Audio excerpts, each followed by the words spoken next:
Ya, sahabat Indonesia, kita jumpa lagi di Hot News, kanal TV Anak Bangsa. Hot, karena memang isunya betul-betul hot.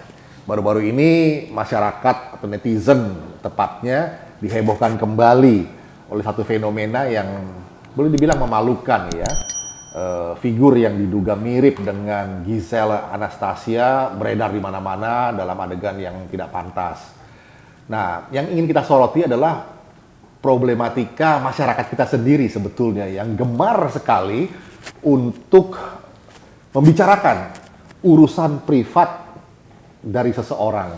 Jadi ada dua hal penting di sini, bagaimana kita bisa membedakan forum publikum, itu forum publik, dan mana forum privatum, urusan-urusan privat seseorang atau kelompok tertentu. Nah, seringkali kita campur baur ini semua. Dan akhirnya menjadi kehebohan yang tidak perlu, bahkan mohon maaf norak begitu ya, dan akhirnya mengorbankan banyak pihak. Nah, kita ingin menelisik lebih jauh fenomena ini. Bersama saya sudah ada Rudy S. Kamri, Direktur dari Lembaga Kajian Anak Bangsa. Mas Rudy, lagi-lagi nih masyarakat dihebohkan dengan video porno lah begitu katakannya ya, yang melibatkan diduga orang yang mirip dengan salah seorang artis. Nah, ini fenomena apa yang kayak begini ya Mas Rudy ya? Nah, sebetulnya ini harus kita luruskan ya, bahwa kita tidak membahas tentang video itu. Ya. Kita membahas tentang fenomena yang terjadi, mengapa masyarakat suka sekali memperbincangkan hal-hal seperti ini. Gitu ya. Iya, iya. Kalau kita bicara tentang video yang katanya mirip Giselle Anastasia, terus kemudian ada pernah terjadi Luna Maya dengan Ariel, kemudian ada lagi Cutari Ariel, kemudian ada yang Firsa Hussein dengan Rizik Syihab. Sebetulnya saya melihat fenomena masyarakat netizen, terutama anak muda yang begitu gemar memperbincangkan ini, saya juga heran. Ini mereka ini lagi sakit apa ya? Karena apa? Saya melihat kok seolah-olah mereka ini menjadi manusia yang nir empati gitu. Nir empati ya. Tidak mempunyai empati gitu. Betul, betul. Ini yang pertama ini. Ini menyangkut masalah yang paling aktual nih. Video yang tersebar yang dikatakan mirip Giselle gitu ya. Dulu Giselle juga pernah kena juga kasus seperti ini. Nah, ternyata bukan dia. Ini terjadi lagi gitu ya. Saya tidak terlalu penting ini Giselle atau bukan gitu ya, enggak terlalu. Tapi pertanyaannya sekarang begini. Ini mengapa mereka tidak berpikir bahwa ini belum tentu yang bersangkutan benar loh ya. Iya, satu. Namanya belum tentu Giselle beneran atau orangnya gitu ya. Dengan analisa kordennya sama segala macam, bagi saya nggak terlalu penting lah ya. Ya terus kalau ini salah Mas, betapa berdosanya nih para netizen ini sudah menuduh itu dia orang yang tidak bersalah gitu ya. Iya. Kalaupun itu benar, itu berarti kan menyebarkan aib orang. Itu juga salah juga. Salah juga. Iya. Yang kedua, mereka itu berpikir nggak sih bahwa siapapun dialah, ini ya, siapapun dia pelakunya dalam video itu ya. Iya. Ini orang-orang ini kan punya keluarga, gitu. Itu dia. Bagaimana sikap respon keluarganya terhadap suara-suara sumbang di media sosial gitu ya? Iya. Yang para netizen yang berkomentar miring segala macam dengan sibuk mencari linknya aslinya yang sekian menit atau mungkin 19 detik atau apalah. Mereka sadar nggak? Mereka itu punya keluarga loh, punya anak, mungkin punya istri juga, punya saudara perempuan gitu ya, atau mungkin siapa. Nah ini mereka tidak mempunyai empati sama sekali gitu ya. Itu terjadi. Terus yang keempat Mas Adri, saya melihat mereka lupa ini orang-orang ini yang menyebarkan link-link video yang diduga mirip artis itu ya, itu mereka kena pasal undang-undang ITE loh. Itu ada konsekuensi hukum juga itu. Padahal ini saya melihat masyarakat kok menjadi sesuatu yang jadi aneh ya masyarakat Indonesia ini. Memperbincangkan sesuatu yang tidak produktif gitu ya. Itu dia. Yang ada kecenderungan fitnah gitu Mas. Kalau itu bukan yang bersangkutan yang dituduhkan gitu. Yang kedua, kalaupun benar gitu ya, itu juga gibah gitu ya, menyebarkan aib orang gitu ya, mempermalukan orang gitu ya. Apa sih yang terjadi di masyarakat kita ini? Kita katanya manusia beragama semua nih Mas, ya. Kita mempunyai agama yang bermacam-macam, Islam, Kristen, Hindu, Buddha, Konghucu atau apapun gitu ya. Di dalam agama apapun, saya yakin Mas, tidak ada satu pasal apapun yang diperkenankan kita untuk menyebarkan aib orang, apalagi memfitnah, gitu ya. Nah, ini yang agak menjadi apa ya kerisauan saya Mas. Nah itu dia Mas Rudi ya, kegemaran orang untuk mau tahu dapur orang gitu, urusan orang lain, apalagi urusan yang sangat-sangat privat, sangat-sangat personal begitu ya. Kalaupun ada kebocoran atau teman yang tahu, kenapa nggak stop dulu gitu ya. Nah ini ada apa ya, patologi sosial ya, semacam sakitnya masyarakat. Iya, ini ada, kalau saya bilang ada social damage ini Mas, kerusakan di sosial nih. Ya, saya nggak tahu nih kenapa nih, para netizen ini. Mereka sudah menjadi seorang jurnalis gitu kan ya. Dan mereka sekaligus hakim. Oh, mereka bukan hanya hakim Mas, polisi, jaksa merangkap hakim gitu kan. Detektif juga gitu. Detektif juga menelisik ini, kordennya sama, bajunya. Saya kadang aku heran, ini kenapa ini ya, gitu loh. Saya hanya tadi loh Mas, yang paling pokok menjadi pemikiran saya itu adalah ini kalau menyangkut masalah keluarganya bagaimana? Iya. Nggak ada pertimbangan itu lagi sudah. Nggak ada lagi rasa itu empati itu. Mere empati tadi ya. Iya. Jadi empati enggak, simpati aja enggak gitu loh ya. Kalau ini terjadi benar-benar yang dituduhkan, ini kan sorry nih, Gisel juga kan punya keluarga, punya anak gitu ya. Kasihan banget gitu loh. Apalagi kalau tidak benar. Nah Mas Rudi, ada yang mengatakan begini, ahli yang saya pernah dengar ya, kebaca itu, ada kecemburuan sosial sebetulnya, social jealousy atau dari sebagian masyarakat yang melihat figur-figur yang terkenal ini, yang mau ditilik itu adalah bukannya prestasinya, tapi apa ya jeleknya dia gitu. Sehingga kalaupun dapat sesuatu langsung dibesar-besarkan, berusaha menggeret orang itu untuk jatuh ke bawah begitu. Iya. Karena cemburu aja sebetulnya. Karena seperti kasus dulu, ya kata tadi Mas Rudi sampaikan ada kasus Ariel segala macam gitu ya. Hanya lantaran cemburu aja sebetulnya, kemudian juga berusaha mempersekusi lewat ya apa yang dia punya lah sebetulnya. Kita ini ada double standar, ya. Nah, setiap orang di Indonesia sekarang ini double standar. Ini kalau menyangkut sama orang lain, dia berlomba-lomba ini, yang menginformasikan, menghakimi gitu kan, kemudian memviralkan, mempermalukan gitu ya. Tapi itu kalau itu terjadi pada tokohnya, dirinya atau lingkungannya, mungkin dia akan lain lagi masalahnya. Nah, kasus teman FPI lah ya, teman FPI juga berbuat yang seperti itu. Pada saat itu menyangkut Rizik Syihab dan Firza Hussein, mereka defensif. Tapi menyangkut masalah Ariel atau majalah Playboy, mereka dengan gegap gempita maka mempersekusi gitu kan ya. Ini double standar juga. Bukan hanya FPI, masyarakat umum juga begitu gitu ya. Saya juga melihat, mohon maaf nih, terkait dengan rencana kepulangan Pak Rizik Syihab ini, ada beberapa orang yang memunculkan kembali tentang Firza Hussein, terus chatnya dimunculkan kembali sebagainya. Bagi saya tidak elok lah gitu. Kalau di antara mereka berdua ini masih ada kasus hukum yang tersisa, udahlah biarkan hukum yang bekerja. Pengadilan yang memutuskan betul tidak salah. Dan lagi jangan dikaitkan lagi seperti ini.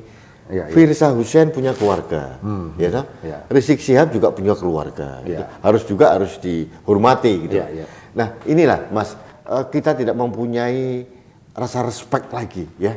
Ini yang membuat saya kemarin tuh begitu berharap gitu ya, Pak Jokowi awal tahun 2014 menggulirkan program revolusi mental itu. Itu dia. Karena saya melihat sebelum-sebelumnya itu kita sudah kehilangan respect sama orang lain, kita kehilangan empati dengan orang lain gitu ya, dan kita bisa menghakimi orang kapan saja dan di mana saja gitu ya. Mas, nah ini poin penting yang saya ingin garis bawahi dari apa yang disampaikan oleh Mas Rudi SK Amri tadi, sahabat Indonesia.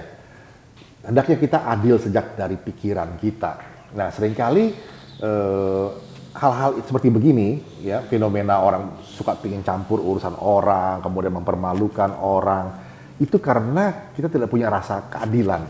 Kebiasaan kita untuk adil itu selalu dikhianati, selalu dicederai, dinodai. Nah, membangun rasa keadilan ini, Mas Rudi, supaya menjadi kebiasaan, menjadi pola pikir, menjadi paradigma. Keadilan itu bukan hanya sekedar yang formal, tapi juga sejak dari pikiran kita harus adil gitu. Iya, saya menyoroti Mas perilaku teman-teman kita, ya, itu juga mengarah ke sana itu, melakukan suatu tindakan sikap ketidakadilan yang mereka mungkin tidak menyadarinya gitu ya.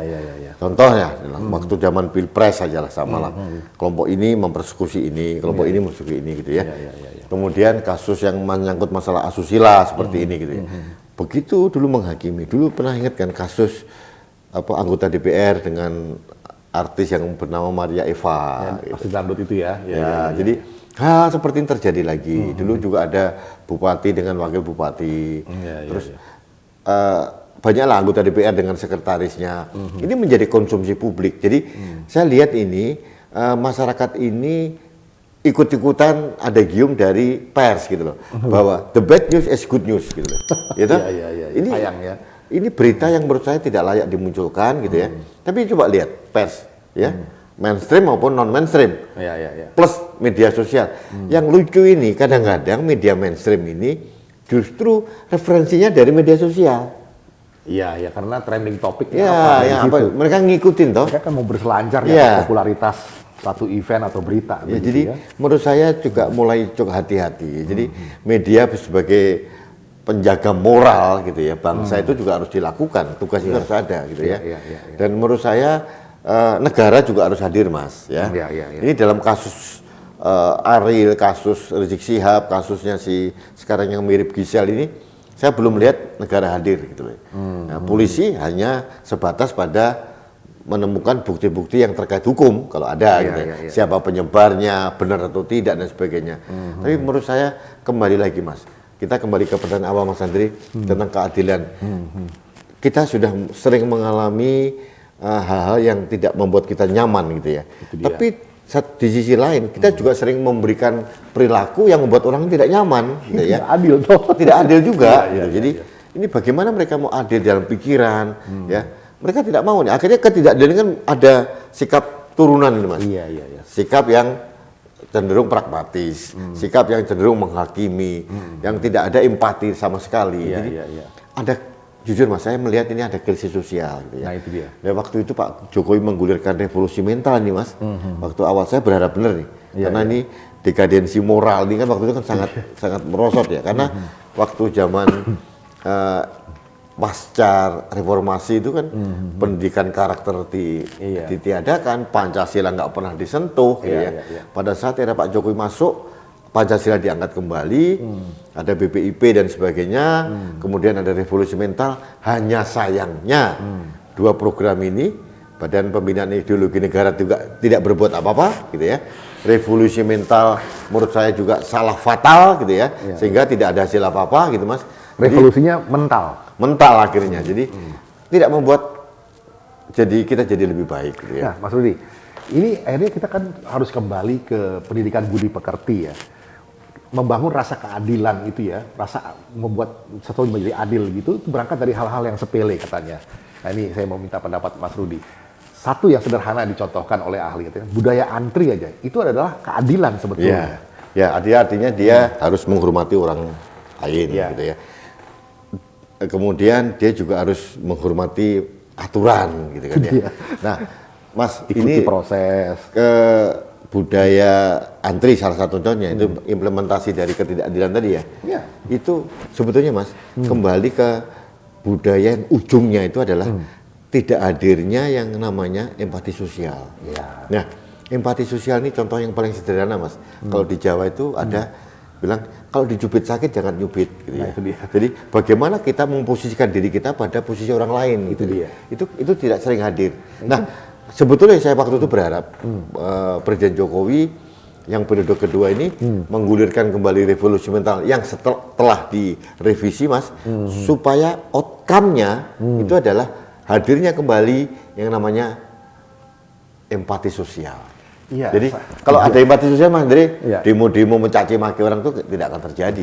Terus kemudian demo ada video yang diduga siapa terus diviralkan, dijudgement, dicaci maki, tidak akan terjadi. Karena pada saat kita berpikir saya mencaci orang lain, saya berpikir dulu nih, nanti kalau saya dicaci saya suka enggak? Nah, itu dia. Proses itu tidak didahului lagi. Itu yang namanya saya bilang empati tadi Mas. Ini harus dibangkitkan kembali Mas. Nah ini sahabat Indonesia, saat ini dunia maya sedang dihebohkan dengan video yang katanya mirip dengan Giselle. Kalau kita refleksi ke belakang tadi seperti disampaikan Mas Rudi Askamri ya, sudah banyak kasus yang sudah kita lampaui. Tapi kapan bangsa kita ini mau belajar dan tidak mengulangi lagi selalu hal-hal yang sama begitu? Mas, saya mungkin titip saja ya, titip suatu pesan atau mungkin saran masukan. Kalau negara mungkin terlalu sibuk ya mengurusi hal yang lain, sekarang sudah masuk krisis ekonomi gitu ya, akibat dari pandemi COVID-19 ini. Sebenarnya saya ingin menitipkan pada tokoh-tokoh agama, pendakwah agama, agama apapun lah ya. Kemudian yang kedua kepada tokoh-tokoh masyarakat sosial yang sering berinteraksi dengan masyarakat. Itu mulai menumbuhkan kembali yang namanya empati sosial di antara kita, menghormati orang, ada respect ya, menghormati orang. Budaya antri salah satu contohnya lah. Kemudian juga budaya mencaci maki di media sosial gitu ya. Itu kan salah satu turunan yang kecil-kecil yang teknis banget. Ya, kepada pendakwah agama ini, entah Islam, Kristen, Buddha, Hindu, Katolik atau siapapun, cobalah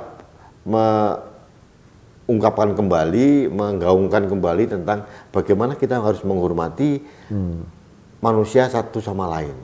Sesama umat manusia, balik ke sana lagi. Sesama agama. Betul. Dan antar umat beragama juga, saudara seagama, saudara sebangsa, kan itu. Ya, ini kalau mulai itu, jadi jangan lagi panggung ceramah agama itu diisi dengan caci maki masalah hal-hal yang tidak terlalu penting, ngomongin tentang Prancis lah, ngomongin tentang Timur Tengah lah, ISIS lah, terorisme, mencaci maki presiden, mencaci pemimpin yang lain. Udahlah, kita kembalikan pada pelajaran moral yang paling mendasar. Bagaimana manusia itu bisa menghormati sesama manusia. Karena begini Mas, menurut saya, mohon maaf ini saya bukan ahli agama gitu ya. Agama ini menurut saya kan selalu ada dua dimensi Mas, dimensi vertikal dan dimensi horizontal. Dimensi vertikal udah kita itu sangat personal ya, kita dengan yang di atas gitu ya. Tapi yang tidak kalah penting kan dimensi horizontal ini Mas. Bagaimana kita menjalin hubungan sesama manusia, sesama umat beragama, sesama umat seiman sekalipun gitu ya, yang lain iman sekalipun gitu, saudara sebangsa dan senegara, ya berbeda suku dan sebagainya, itu kan harus dijalin. Ini nggak kalah pentingnya loh. Karena apa? Harusnya mereka menyadari agama apapun orang itu, suku apapun, tetap saja orang-orang ini adalah ciptaan Tuhan gitu. Nah, kalau kita menyadari itu yang paling mendasar itu Mas, tidak terjadi ini video yang diduga mirip Giselle ini muncul gitu ya. Menghormati privasinya dia, menghormati kehormatan dirinya gitu ya. Karena menghormati orang lain itu artinya menghormati diri sendiri juga kan. Nah, sahabat Indonesia, ada tips sederhana ala Socrates yang mengatakan bahwa sebelum kita mengatakan sesuatu atau memperbincangkan sesuatu, pertimbangkanlah 4 hal. 1, apakah itu hal yang betul, yang benar? Yang kedua, apakah itu soal yang baik? Apakah itu baik? Yang ketiga, apakah itu bermanfaat? Yang keempat, apakah itu sesuatu yang indah, yang baik, yang menyenangkan orang? Begitu ya. Jadi kalau saya menyimpulkan dari petuah Mbah Socrates tadi ya, simpel saja, saring sebelum sharing, itu saja. Jadi kriteria saringnya tadi sudah disampaikan, kiranya sahabat Indonesia semua bisa mulai kembali mengisi ruang publik ya dengan hal-hal narasi-narasi yang edukatif begitu.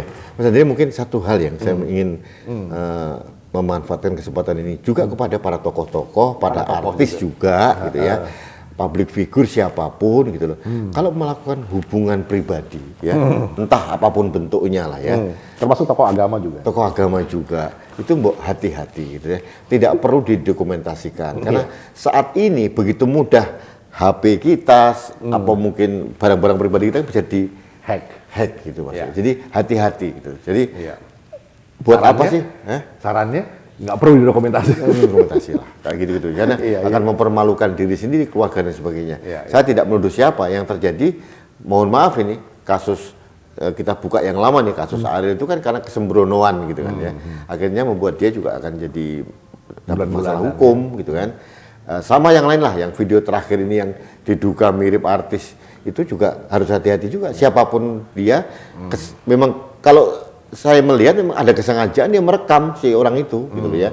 Entah siapapun dia ini, akhirnya kan berbahaya. Jadi hati-hati juga, ruang privat ini jangan dibawa ke ruang publik, itu yang penting. Ya. Kita harus bisa memilih dan memilah mana yang perlu di-share, mana yang tidak. Iya. Ya, urusan-urusan di ruang privat itu harus kita hargai sebagai urusan orang lain. Gak perlu kita kepo lah istilah zaman sekarang begitu, pengen tahu dan kemudian mencampuri, akhirnya menghakimi dan bahkan melakukan social punishment atau hukuman-hukuman sosial yang sudah terjadi. Bagaimana perasaan keluarga orang itu sendiri di mata keluarganya setelah publik melakukan judgement atau penilaian atau penghakiman seperti itu. Nah, itu menjadi patut pertimbangan sahabat Indonesia. Dan kepada korban saat ini mungkin saudari Giselle yang sedang mengalami kesusahan, Mas Budi ada pesan ya supaya tetap semangat begitu. Ya, Mbak Giselle hati-hati. Ini orang ini cantik jelita nih Mas. Ini ada anaknya cantik juga, namanya Gempi apa itu? Gempita. Gempita ya panggilannya Gempi. Ini kan Gempita ini kan cucu dari artis senior. Saya juga kenal Mas Roy Martin gitu. Jadi hati-hatilah Mbak untuk berperilaku gitu, hati-hati juga gitu ya. Kadang-kadang artis ini Mas, kalau Mbak si Giselle saya kira enggak lah gitu ya. Ada juga beberapa artis yang memang sengaja membuat sensasi settingan. Ada ini. Ini juga saya juga menyesalkan gitu ya. Ada juga ya untuk membuat dirinya populer. Tapi kalau Giselle saya kira tidak ke arah sana ya. Tapi hati-hati. Hadapi semua dengan apa namanya? Dengan legowo gitu. Kalau menurut saya klarifikasi Giselle tadi yang saya baca di media mainstream Mas, itu juga belum terang benderang. Ya. Kalau saya jadi Giselle, kalau itu, itu bukan saya. Soalnya gini Mas, bukan soal terang benderang, itu urusan privat orang, kita nggak perlu campur. Dan publik juga nggak perlu menghakimi, kemudian ikut menyebarluaskan seperti itu. Karena juga ada hukumnya lagi ya. Nah inilah sahabat Indonesia, bagaimana kita bisa mulai mendidik diri kita sendiri, membedakan mana urusan orang, urusan privat, mana urusan publik. Nah urusan publik ini yang harus menjadi perhatian kita, karena banyak sekali urusan publik yang perlu kita angkat, perlu kita perbincangkan menjadi urusan bersama. Tetapi itu menjadi satu proses yang progresif gitu, jangan yang mengalami dekadensi moral. Ya, mungkin begini Mas, ini untuk tokoh-tokoh publik ya, entah itu pejabat negara atau mungkin artis atau mungkin seniman, budaya dan sebagainya, tokoh publik lah, itu harus hati-hati juga. Pada saat dia banyak mendapatkan kemewahan, keuntungan dari ruang publik karena penampilan dirinya atau mungkin karena dia pejabat atau siapa, harus ada konsekuensi juga. Itu dia. Harus hati-hati, gitu. Hati-hati bersikap, gitu ya. Kita juga harus fair, tidak terlalu boleh menyalahkan masyarakat juga, karena ini kan berproses menjadi baik ini Mas. Itu dia. Tidak bisa serta-merta, tapi kalau sumbernya tidak ada Mas, aman lah ini ya. Tidak ada asap kalau tidak ada api. Nah, kita itu aja sebetulnya. Ya, semoga ruang publik kita bisa diisi dengan hal-hal atau narasi-narasi yang membangun. Semakin hari Indonesia semakin naik dalam tingkat peradabannya. Demikian sahabat Indonesia, kita jumpa lagi di Hot News berikutnya. Indonesia maju.